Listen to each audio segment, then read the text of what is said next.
Well, fair play, Chibnall. That was definitely a wow ending and a wow cliffhanger.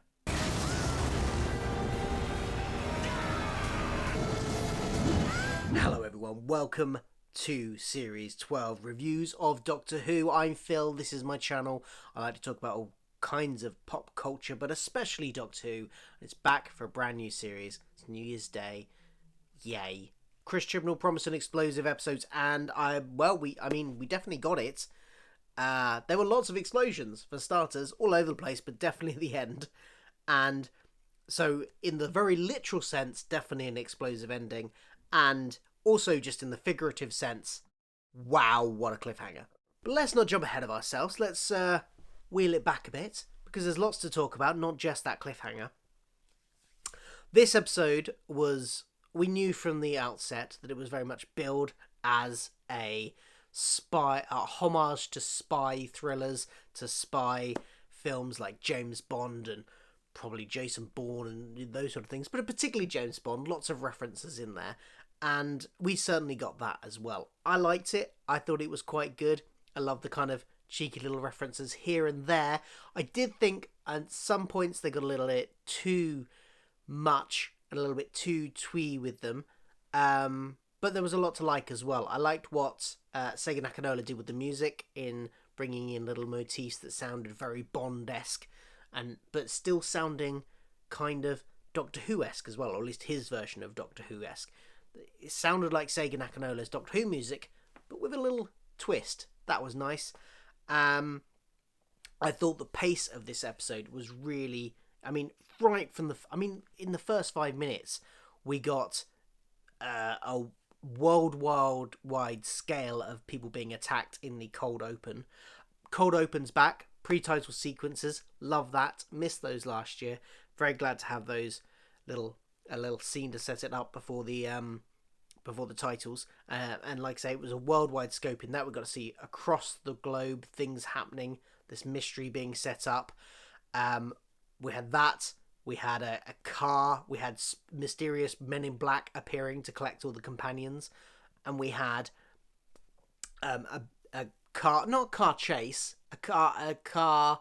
What's the word? Event. Something happening in dramatic in a car, in the sense that their driver got killed and then they got taken off for a ride automatically and almost killed. All within the first 5 minutes. It set up on a very high action pace, and it carried on that pace for a while before we actually slowed down and got some sort of establishing information. And I think it was a really good choice. I think it was. I think after last year's very slow paced season, which in many respects worked really well, like in episodes like Rosa, that kind of more thoughtful episodes definitely have a place in Doctor Who, and I hope to see some of them this season. But I think a big action-packed spectacle is a really good one to kick off the season with, and we got that here. On the spy things, I've already mentioned the music. That's quite good. I like the title, the location cards kind of felt very Bourne-esque. That was good. Where did I feel? I liked some of the little more cheeky mentions. The gadgets were quite fun.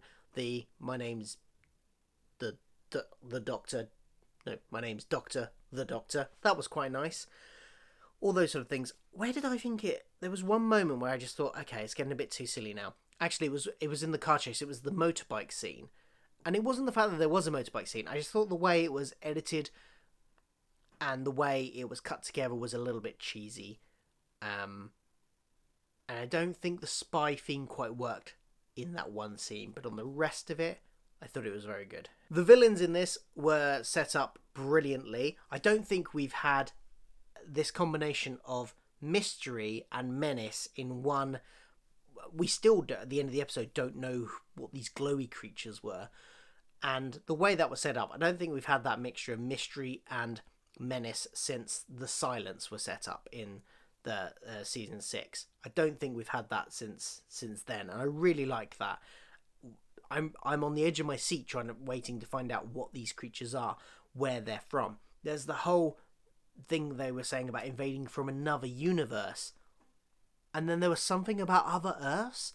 Are we talking parallel Earths here? Are we talking, alternate universes, because that could be quite interesting. That could be a very interesting angle to explore. It's one that hasn't really been explored much in Doctor Who in the modern series. We had, obviously, Age of Steel, but that's kind of really it in terms of alternate parallel universes. It would be nice to see a bit more of that. Stephen Fry, short but sweet. I thought he did a good job. It was nice to see him. I always love a bit of Stephen Fry, but he wasn't in it very much, was he? I was kind of expecting a bit more from him. Maybe he'll pop up again next episode. You never know. These things. We think he's dead, but maybe he's not. They did reference Unit and Torchwood being gone. Well, seemingly MI6 doesn't know this because he references them as that's their job. And why would MI6 not know that the Torchwood... Like, how would they know that they exist but not know that they're not there anymore? I don't know. But at least we got a reference to them, even if we haven't got a full explanation of why Unit isn't there anymore. On the main character front, I thought the Doctor was pretty much in sort of default mode for that Doctor, which is fine. I think for this story, lots of pace, lots of energy, lots of excitement from her. It's good. I am hoping to get something a bit more below, get below that like surface level of the Doctor at some point this season, and I think we probably will, especially now we know who's back. Spoilers, by the way, coming up.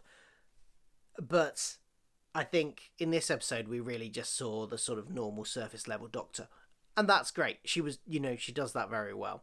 Yaz and Ryan I thought was interesting. There was a lot of Yaz got more to do here. She got a lot to do in this episode, which is certainly one of the criticisms from last season, was that Yaz didn't really have much purpose being there. This time she was leading the undercover sort of operation to weed out the information, using her police skills there, which is good. And, there are hints at other stuff. There are hints at her family life. There's the thing where her sister seemingly likes Ryan. She's asking for his number. Ryan doesn't seem that, objecting to the idea. He seems quite keen on it, but maybe, and I got a sense there that there was a bit of flirtation between the two of them, and this is a long-held theory of mine that they're going to end up together, Yaz and Ryan. So maybe we're edging even more towards that, and this sister is kind of like, is going to make the relationship, or the potential relationship between her sister and Ryan is going to, I don't know, prompt some jealousy in her or something. Who knows? But it, I think that's a way to go with her character, that they could put a romantic angle on this, as well as some other stuff that needs to be there for Yaz's character this year. Graham, as good as always. I like the fact that we what I really liked was the fact we saw these people, all of the companions, in their everyday lives, just going about Sheffield. Ryan's with his mates. Yaz is with her family. Graham is getting a checkup because obviously, we haven't forgotten about the cancer that he had. We haven't forgotten about his wife that gets mentioned.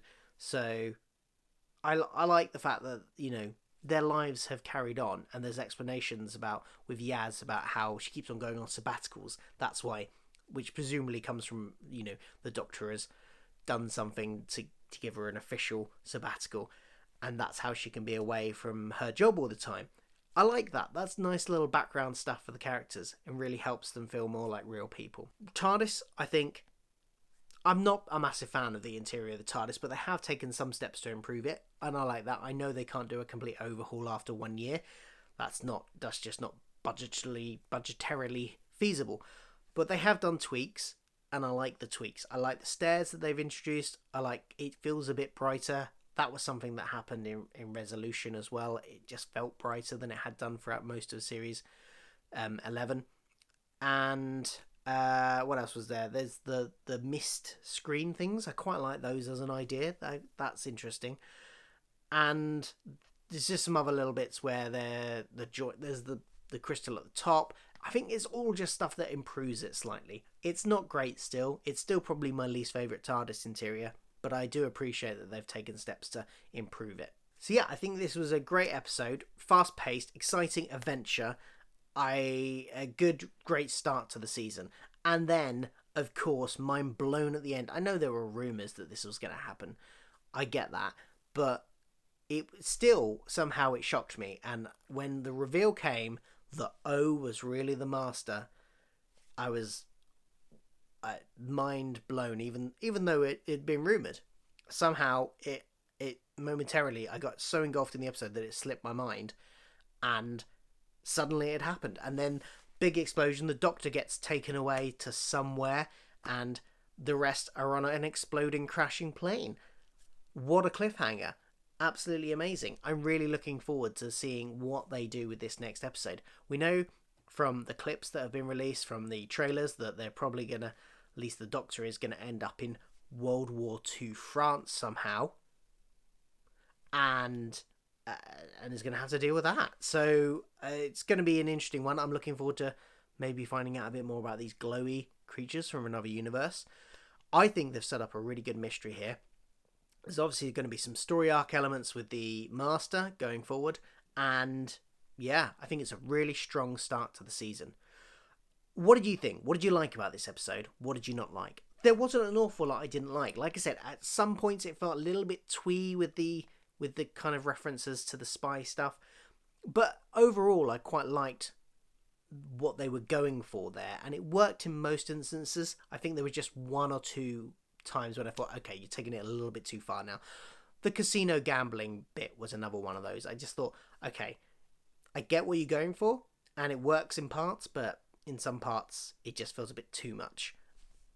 But that's such a minor thing. Overall, I had a really good time watching this episode, and I'm on the edge of my seat literally for Sunday's episode to find out what happens next.